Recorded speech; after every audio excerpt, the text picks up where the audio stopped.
Now the next topic is photosynthesis. So starting with our next topic, let's move forward. Photosynthesis, photo means light और synthesis यानी किसी चीज़ का बनना, ठीक है, production. Photosynthesis is the synthesis of glucose from carbon dioxide. Photosynthesis में glucose बनता है किससे? कार्बन डाइऑक्साइड और वाटर से in the presence of sunlight and chlorophyll. जब आपके पास सूरज की रोशनी और क्लोरोफिल प्रेजेंट हो with oxygen as a by product, और इसमें एक ऑक्सीजन बनती है एज अ बाय प्रोडक्ट यानी एज अ सेकेंडरी प्रोडक्ट, ठीक है. फोटोसिंथेसिस में क्या हो रहा है? फोटोसिंथेसिस में प्लांट्स ग्लूकोज बना रहे हैं कार्बन डाइऑक्साइड और वाटर को लेके, लेकिन शर्त ये है कि सनलाइट भी प्रेजेंट होनी चाहिए, क्लोरोफिल भी आपके पास प्रेजेंट होना चाहिए, ठीक है. फोटोसिंथेसिस के पूरे प्रोसेस के बाद क्या बनेगा आपके पास? प्लांट्स के पास ग्लूकोज बनेगा और एक सेकेंडरी प्रोडक्ट बनेगा जिसको हम कहते हैं ऑक्सीजन, ठीक. Photosynthesis is an anabolic process. पहले भी बताया था एंजाइम वाले चैप्टर में कि फोटोसिंथेसिस जो है वो एक एनाबॉलिक प्रोसेस है, यानी एक बिल्डिंग प्रोसेस है. इसमें चीज़ बन रही है, इसमें छोटे मॉलिक्यूल से बड़ा मॉलिक्यूल बन रहा है, ठीक है. तो क्या हो गया कि इसमें कार्बन डाइऑक्साइड और वाटर से एक बड़ा मॉलिक्यूल बन रहा है जिसको हम कहते हैं ग्लूकोज, ठीक है. It is an important component of bio energetics in living system. और फोटोसिंथेसिस का जो प्रोसेस है वो एक बहुत ज़्यादा इंपॉर्टेंट प्रोसेस है बायो एनर्जेटिक्स में देखा जाए तो, ठीक है.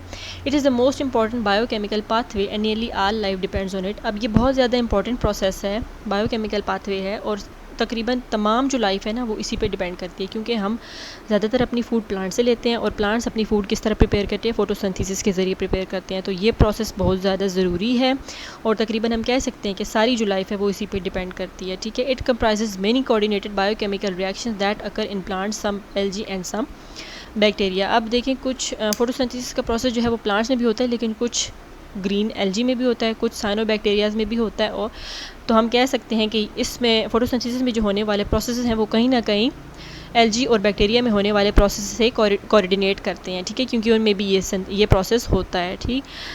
सिर्फ जो ग्रीन होंगे, ठीक है.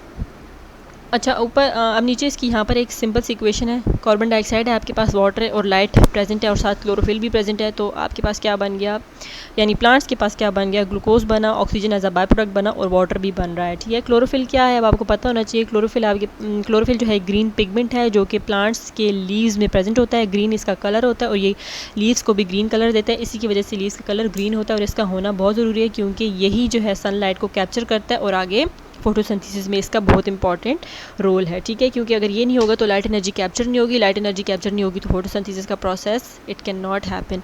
When cells use energy to build ATP from ADP और ADP from AMP, they are really storing energy as you put money in the bank. जब सेल एनर्जी यूज़ कर रहे होते हैं ना ताकि वो ADP से ATP बना सकें या AMP से ADP बना सकें, तो वो एग्जैक्टली ऐसे ही कर रहे थे जैसे हम अपनी मनी जो है वो बैंक में स्टोर कर देते हैं, क्योंकि सेल्स स्टोर कर रहे हैं ना अपने लिए एनर्जी, कन्वर्जन करें कॉन्स्टेंटली, ATP को रिसाइकिल करें. रिसाइकिल इसीलिए कर रहे हैं ताकि आगे उनको फ्यूचर में ये एनर्जी सेल्स यूज़ कर सकें. तो बिल्कुल इसकी एग्जांपल उसी से रिलेट करती है कि जैसे हम अपनी मनी जो है बैंक में डिपॉजिट करवा देते हैं, फिर ज़रूरत आने पे फ्यूचर यूज़ के लिए हम उसको यूज़ भी कर सकते हैं. तो same is the case with ATP, ये constantly recycle, same is the case with cells, ये कॉन्स्टेंटली अपना ATP रिसाइकिल करते रहते हैं, ठीक है. मूविंग फॉरवर्ड, अब यहाँ पे आपको क्लोरोफिल का थोड़ा सा बता दिया. The green pigment in plants that uses light energy for photosynthesis. वही बात हो गई, लीव्स में जो आपके पास ग्रीन पिगमेंट प्रेजेंट होता है उसको हम कहते हैं क्लोरोफिल, और यही जो है वो सनलाइट की एनर्जी यूज़ करता है फोटोसिंथेसिस के प्रोसेस के लिए, यही कैप्चर करता है.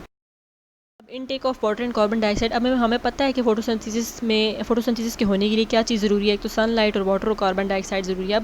अब ये वाटर और कार्बन डाइऑक्साइड कहाँ से आ रहा है इसके बारे में पढ़ते हैं. वाटर एंड कार्बन डाइऑक्साइड और the raw materials for photosynthesis. बिल्कुल वही बात होगी कि फोटोसिंथेसिस के लिए ये दो मटेरियल्स तो हर हाल में चाहिए. Plants have mechanisms for the intake and transport of these raw materials. Plant के पास पूरा एक प्रॉपर मैकेनिज़्म है कि वो किस तरीके से ये रॉ मटेरियल्स लेते हैं. वाटर जो कि हमें पता है कि सॉइल में प्रेजेंट होता है. अब प्लांट्स की रूट्स हैं, रूट्स के पास रूट हेयर्स हैं. अब रूट्स क्या करेंगी, वही वाटर एब्जॉर्ब कर लेंगी ऑस्मोसिस के प्रोसेस के ज़रिए.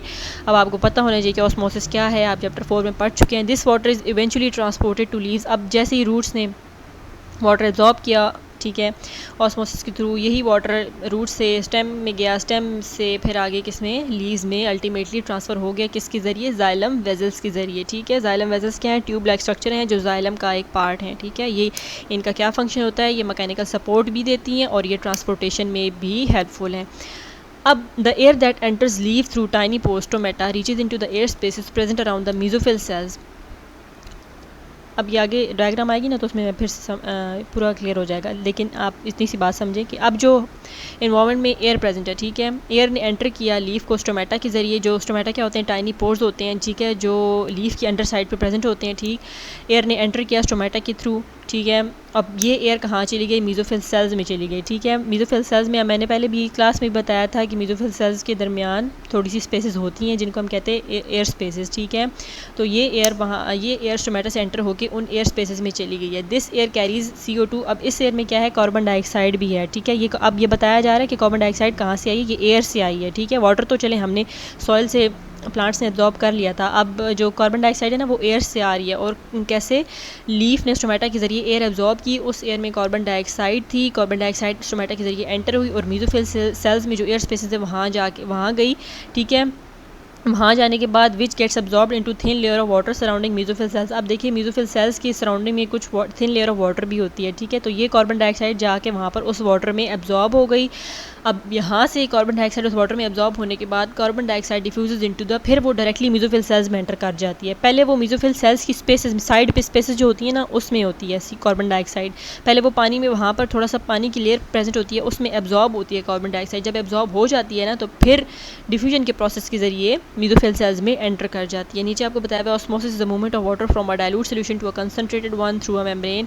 ऑस्मोसिस में ये होता है कि वाटर की मूवमेंट होती है एक डाइल्यूट सोल्यूशन से कंसनट्रेटेड में। डाइल्यूट का मतलब होता है जिसमें पानी की कंसनट्रेशन ज़्यादा होती है, कंसनट्रेटेड मतलब जिसमें पानी की कंसनट्रेशन थोड़ी कम होती है। और इसमें हमेशा एक मेम्ब्रेन इन्वॉल्व होगी ऑस्मोसिस के प्रोसेस में, ठीक है। अब यहाँ पे डायग्राम देखिए जी, लीफ आपको बताया गया, लीफ का फिर पोर्शन आपको और ज़्यादा एक्सप्लेन किया गया। देखिए सनलाइट आ रही है, ठीक है।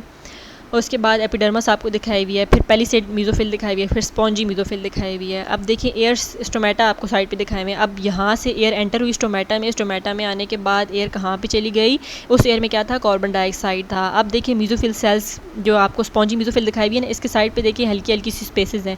कार्बन डाइऑक्साइड यहाँ पे नीचे से आपको एरो से शो भी किया जा रहा है पिंक कलर में। मेसोफिल यहाँ पर एंटर हो गई कार्बन डाइऑक्साइड, इधर थिन लेयर ऑफ वाटर है, जाके यहाँ पर एब्जॉर्ब हो गई।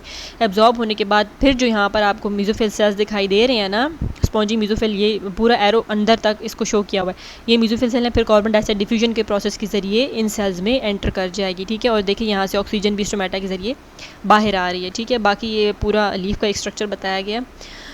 तो इस तरह कार्बन डाइऑक्साइड लीफ के थ्रू एंटर हो रही है और वाटर कहाँ से आ रहा है, रूट्स से आ रहा है, ठीक है। रूट्स एब्जॉर्ब कर रही हैं सॉइल से वाटर थ्रू रूट हेयर्स और फिर ट्रांसपोर्ट कर रही हैं इसको, लीफ तक लेके जा रही हैं। और लीफ क्या कर रहा है, एयर से कार्बन डाइऑक्साइड ले रहा है और फिर सनलाइट के ज़रिए पूरा फोटोसिंथेसिस का प्रोसेस हो रहा है। और क्या बन रहा है, प्लांट में प्लांट की फूड बन रही है जिसको हम कहते हैं ग्लूकोज, और as a by product oxygen भी बन रही है जो कि देखें फिर से रिलीज़ हो रही है लीफ से, ठीक है। आई होप कि यहाँ तक आपको फोटोसिंथेसिस का पूरा प्रोसेस क्लियर हो चुका होगा।